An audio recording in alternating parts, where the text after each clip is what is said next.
said basically that because I had this contact again with gnomes that we had talked about. Yes. That at the time I thought were like ghosts, basically. Right. Uh, and you said that basically they kind of had like a story, like a fairy tale, because of the contact they had with my grandmother and myself. That's right.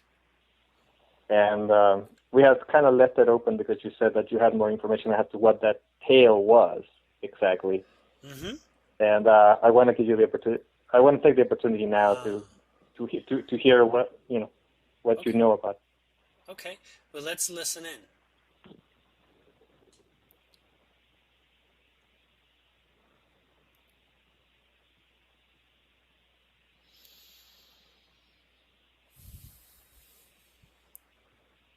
Okay. I'm just going to share a brief overview.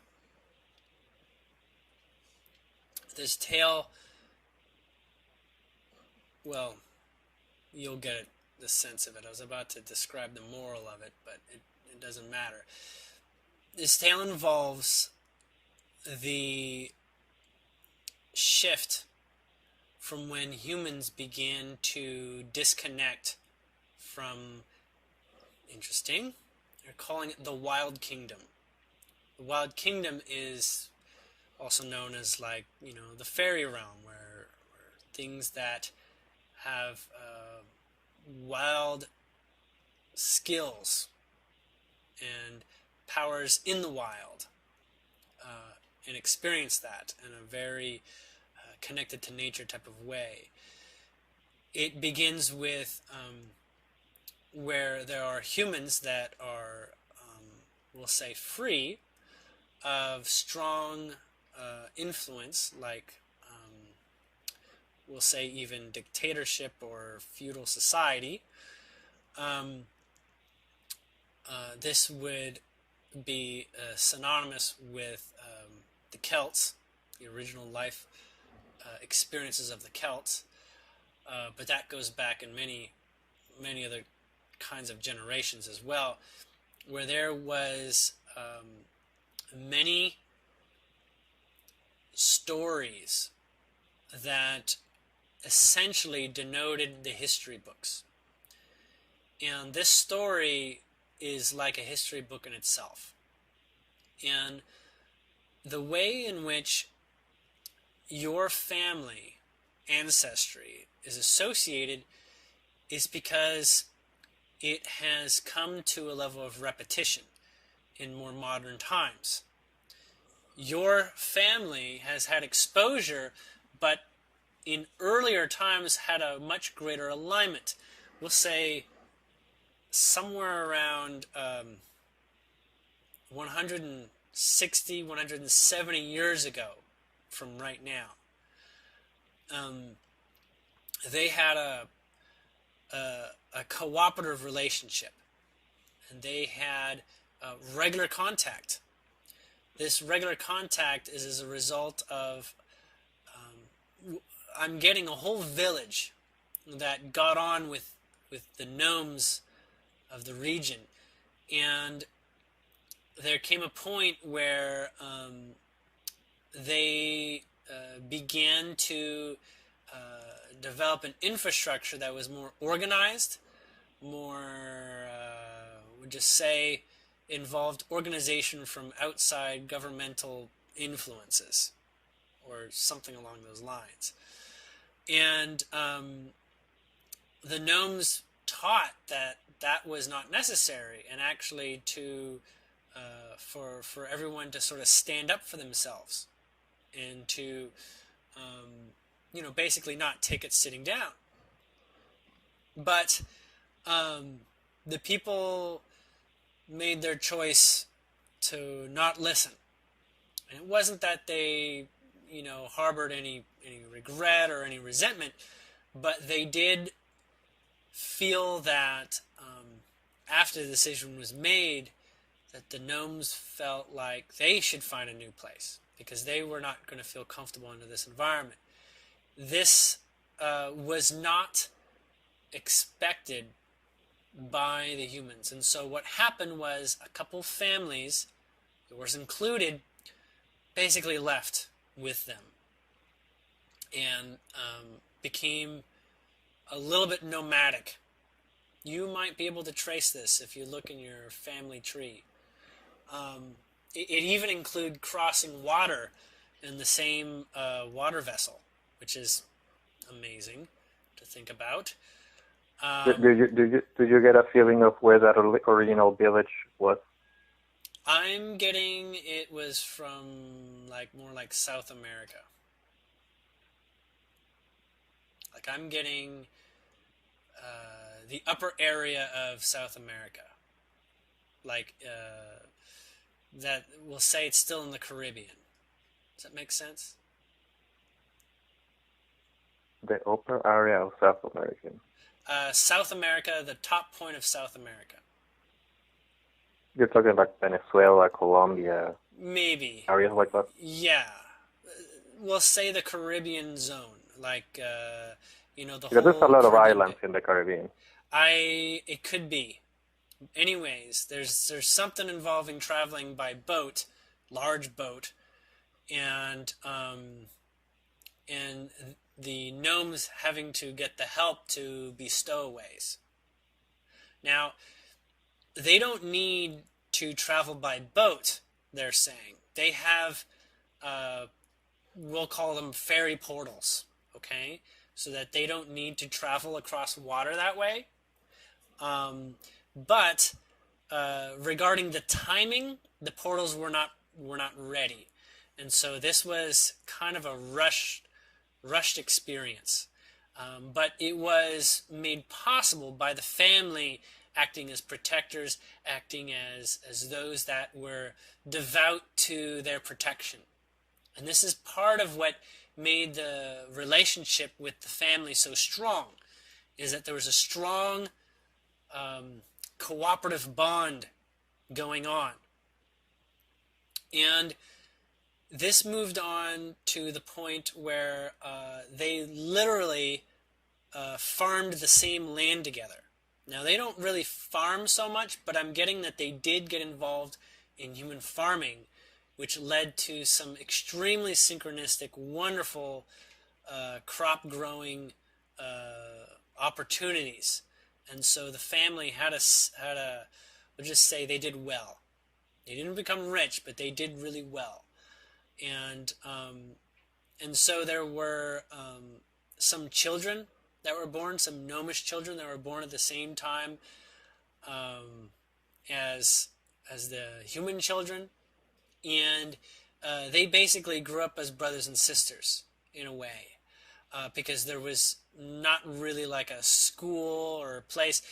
They lived fairly independently. It was your family and two others, but primarily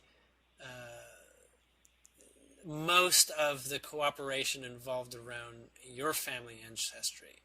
Now, where it goes a little bit weird is the story moves in a direction of a point in which the humans did something, the families did something that kind of made them out to be like traitors, like they said something and it got the whole sort of like gnome human community in jeopardy.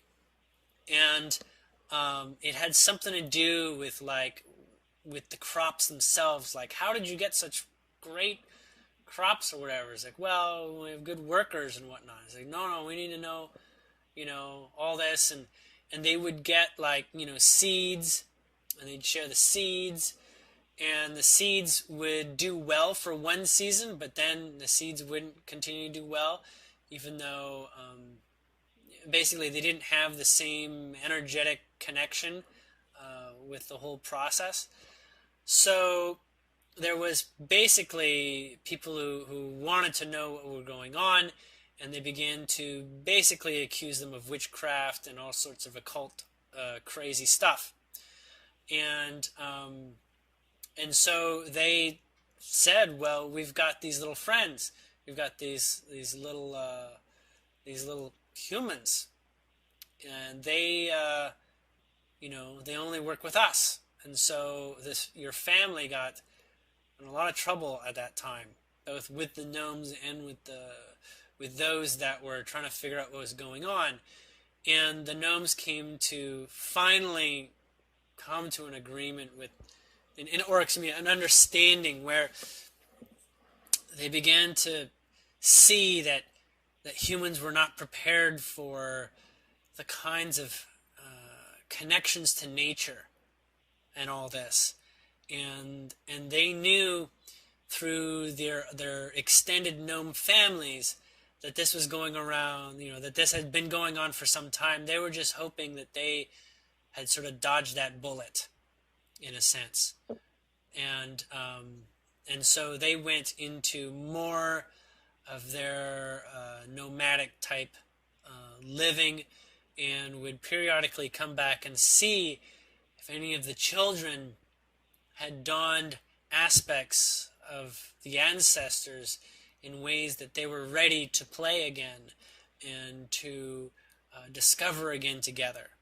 And in some cases, one of them is a gnome boy that is an ancestor from something like over 100 years ago or something like that, and was one of the ones that used to play and still remembers how to get to like this area that your family is from, and always kept up with where you were living and things like this.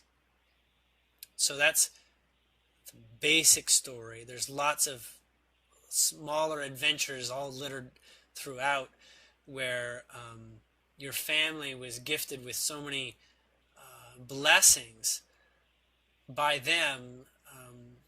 I'm even getting, until not too long ago, somewhere around 50 years ago, your family had a family heirloom that they carried. It was one of the staffs from one of the elder gnomes, but they asked where it was on one of their visits, and they said it was discarded. It was discarded in error as just a stick, and that was a great loss when they revealed that that was not just a stick.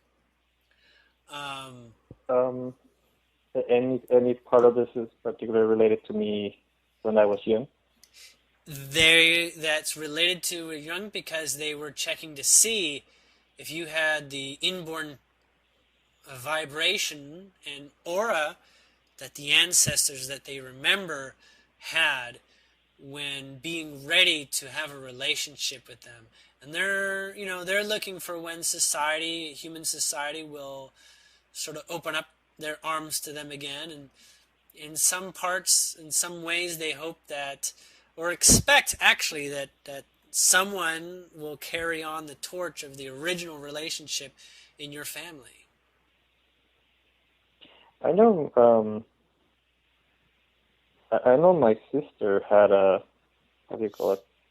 You know what they call an imaginary friend when she was little. What was that? Yes. Them, or was that like a guy? Yes. No. It was them. It was one of them. Now, this imaginary friend, she knew that she could see them because what they would do, and this is what they do still, this is why we don't get to catch a lot of them in terms of catching them by sight, is they have the ability to sort of phase into this density. And what they would do is they taught your sister how to recognize those in the particular phase by literally playing with her so much. So by playing, it starts off in in a way where they can't see each other, but they would like tickle her and stuff, and she'd be like, stop it, and then they would talk, and it's actually just one, actually. And they would come into phase for her ability to observe. Gnomes often are a part of imaginary friends that people have around the world. They do like this interaction incidentally, and what they'll also do is they will leave energetic mementos This is like saying they played with this doll, and now this doll becomes the human's favorite doll, right? Because they like to do this thing where they do like a little marionette show. They love marionettes, and so they'd use human dolls play marionette, and then that marionette would kind of like have a life of its own in the way that it was like a caricature that the gnome portrayed, and that create links. And so not always is the gnome there playing with the doll or something like that, but the child would revisit the experience by reenacting different little scenes and playful things that occurred when they were there. And remember, they can be entirely invisible when they prepare. They have this ability to be out of phase is actually an alchemical potion spell type thing that they do, so that they can be sort of really difficult to see. And I say really difficult almost as if they're like a super camouflage type of really difficult, unless you're literally staring at it and being told that it's there. So it's like a mind confusion element. But children can see through. Yeah, mostly what I experienced was, again, them throwing rocks, and I would do things like I would grab all the rocks in the immediate area, in an area that there's not many rocks. It's mostly, rocks, and I would put them all in a pile, and then I would look elsewhere. And then when I would look down, I would realize that there's a rock missing from the pile. There would be even a trail coming out of the pile, as if somebody had grabbed it and dragged it from the pile. And then suddenly the same rock would come flying in front of me and land near me, as if somebody had thrown it from like 100 feet away. Yes, they're actually immensely strong. I think you probably get that. They're for their size, they're in some cases, I'm being told, stronger than humans. Like, despite their size. Yeah, the biggest thing I ever saw them move was a bowling ball size rock. I basically went by it. I was with my cousin, and I passed by it. And just after I passed by it, suddenly the rock came tumbling past me, as if somebody had thrown it, again, like a bowling ball. Yep. That's what...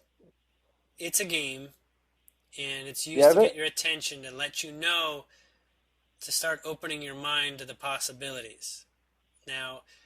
Yeah, it's funny because I even tried to exercise them, thinking that maybe it was some kind of spirit. I didn't know what to make of it, right? But so I played with it for a long time until I guess we got kind of bored with it, or we just grew up. I see. Started doing other things.